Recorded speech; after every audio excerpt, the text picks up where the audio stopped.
Энэ удааны асуулт хариултаараа за албаагчийн цалингийн сүлжээ сонгох боломжгүй байна. Сүлжээ ерөөсөө идэвхгүй байна гэсэн асуултанд бүгдээрээ хариулт авъя. За энэ 5 сүрэн туршилт гэсэн нэг туршилтын албаагч байна тийм ээ. За энэ албаагчийн хөдөлгөөний ажил эрхлэлтийг харах юм бол за ажилд авсан түүх байна. За дараагийнх нь дотоод хөдөлгөөний түүх байна. За хамгийн анх санхүүгийн хэлтсийн дарга гэсэн ажилд 2010 оны 10 сарын 1-нд ажилд авсан байна. За дараа нь дотоод хөдөлгөөний түүхээр за ажлын байр нь өөрчлөгдсөн байна. За энэ тохиолдолд эхлээд бүгдээрээ ажилд авсан түүхээ за энэ хугацаагаар дуусгуур болгох буюу дууссан хугацааг нь оруулж өгнө. За санхүүгийн хэлтсийн дарга гэсэн ажлын байр руу орлоо. За энэ ажлын байр маань за хугацаанд хэзээсэн бэ? За 17 оны 9 сарын 10-нд байна тийм ээ. За 2017 оны 09 сарын 10-наар за тушаал авсан буюу дэвшсэн байна. За ингээд дуусах нь оруулаад хадгалаад өгье.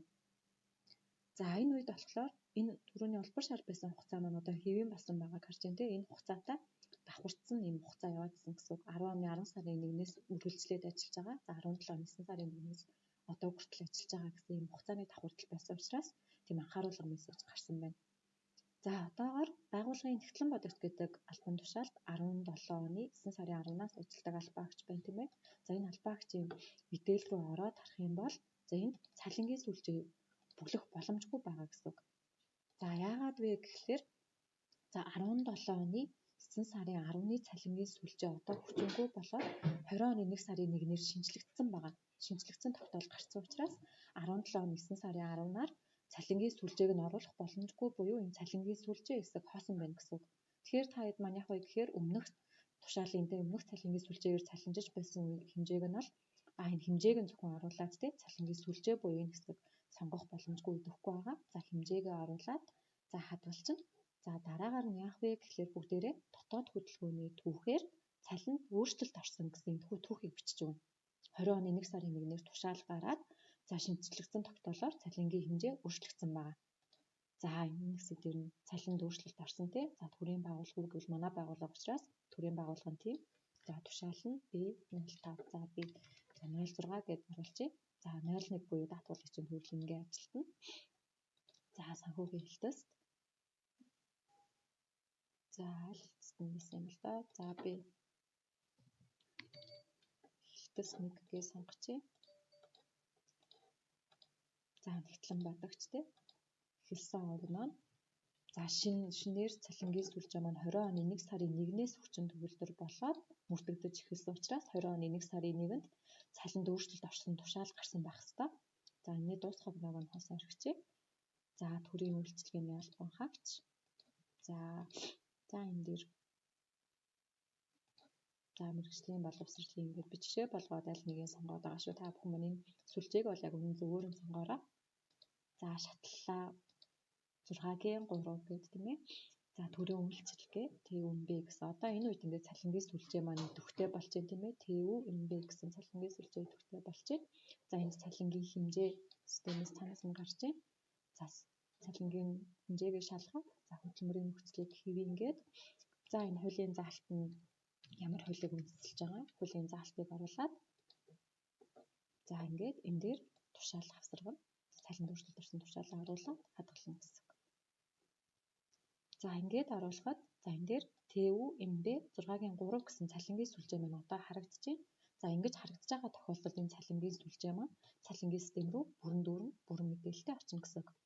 За одоо энэ хэсэг дээр байна тийм ээ. Байгууллагын нэгтлэн бодогч гэсэн 17 оны 9 сарын 10-аас байгаа хөдөлгөөний түүх дээрээ дуусах огноогоо мөн оруулж өгнө. 20 оны 1 сарын 1-ээр энэ цалингийн хэмжээгээр дуусгар болсон тийм ээ. Цалингийн хэмжээ нь өөрчлөлт орсон гэдгээр 20 оны 1 сарын 1-гээр дуусах огноо оруулж өгнө.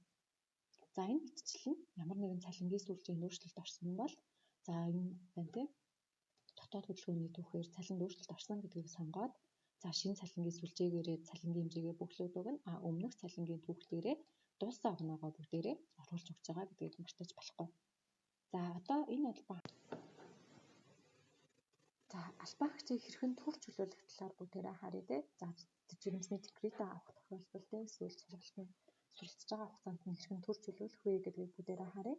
За төр чөлөөлөхдөө бүгдээрээ ажлаас чөлөөлсөн түүх гэсэн хэсэг байна те. Энэний суурин дээр дараад За төр чөлөөсөн гэсэн сонголт байна. За төр чөлөөсөн гэсэн сонголтыг хийн. За мөн адилхан мэдээллүүдээ эхнээс нь за тушаалын дугаараа орууллаа. Чөлөөлөх төрлөө, төр чөлөөсөн, шалтгаан, өөрийн санаачлагаар за чөлөөлөхдөө бүгдээрээ 22 оны за 1 сарын 1-ээс эхлээд чөлөөлжээ тийм ээ. За даатгуулагчийн төрлөө бүгдээрээ анхааралтай зөв сонгороо.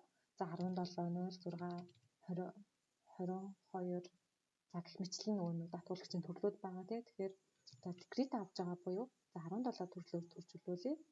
За хуулийн заалтаа сонголоод хөдөлмөрийн тухай хуулийн 106 за энэ хэсэг дээрээ тушаалаа оруулаад за ингээд тогтоолоод өгнө. За сая бүгдээрээ бол төр чөлөөсөн тийм ээ. За төр чөлөөлөхөд төлөв маань энэ хэсэг дээр идэвхтэй харагдчихээн. За одоо рефреш хийгээд дахиж уншуулад үзэхэд төлөв маань төр чөлөөсөн болж өөрчлөгдсөн байна тийм ээ. Энэ хэсэг дээрээ. За одоо бүгдээрээ за 22 оны 1 сарын 1-ээр ингээд төр чөлөөлсөн тийм. Гэхдээ энэ хэсэг дээр маань өмнө нь дотоод хөдөлгөөний түүх дээр маань одоо хүртэл ажиллаж байгаа юм шиг харагдаж байна тийм ээ. Дуусаа огноо байхгүй. Тэгэхээр яг вэ гэхээр төр чөлөөлснөхийн өмнөх энэ дотоод хөдөлгөөний түүх рүүгээ ороод за дуусаа огноогоо за 22 оны 1 сарын 1-ээр энэ дотоод хөдөлгөөн дууссан гэдэг огноогоо оруулж өгөөд хадгалах нэ.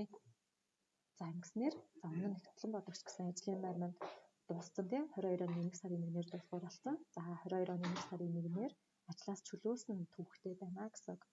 За ажилчдын жагсаалтан дээр хэрхэн харагдахыг харъя тийм ээ. За жагсаалтан дээрээ ажиллаж байгаа гэсэн төлөвт за бүлэг дотор тийм ажиллаж байгаа жагсаалтан дотор төр чөлөөсөн гэсэн төлөвтэйгээр харагдана гэсэн үг. За эргээд энэ ажилтан маань ажилд орлоо гэж үзье. Тэр үед хэрхэн төр чөлөөг дуусгахыг мөн адил харъя. За төр чөлөөг дуусгахдаа бүгдээрээ дахин шинээр ажилд авсан түүх бичнэ гэсэн. За ажилд авсан түүхээ бичнэ. Ажилд авсан гэж оруулаад за B-ийн 0 хэсэгчтэй. За би тушаалын дугаарыг бол жишээ учраас зохиож байгаа шүү за. Даатгуулагчийн төрлөө энгийн ажилтан. За дотоод нэгж маань хэлдэг нэг дээр нэгтлэн бодогч. За хэлбэ огноо. За 22 оны 1 сарын 26-наас ажилд орсон. За ажиллаж байгаа учраас дуусах огноо байхгүй. За эдгээр мэдээллүүдээ бүгдээрээ зөөрөн бөглөөд за цалингийн сүлжээг сонгоод өгөхөд энэ хэсэг дээр үндсэн цалингийн хэмжээ маань өөрөө гарч ирж байна тийм. За хөдөлмөрийн нөхцөл хийнгээд за энэ дээр за хуулийн заалтаа сонгоод өгнө тийм. За энэ хэсэг дээрээ тушаалаа оруулаад хадгална. За ингэснээр нөгөө төр чөлөөсөн гэсэн төлөв маань хэрхэн өөрчлөгдөхийг рефреш хийгээд харъя тийм. Одоо энэ үед идэвхтэй гэж харагдчихэв. За ингээд тухайн багч маань идэвхтэй гэсэн төлөвтэй болно гэсэн. За энэ байдлаар бүгдээрээ төр чөлөөлнө, төр чөлөөгөө дуусгах нэ.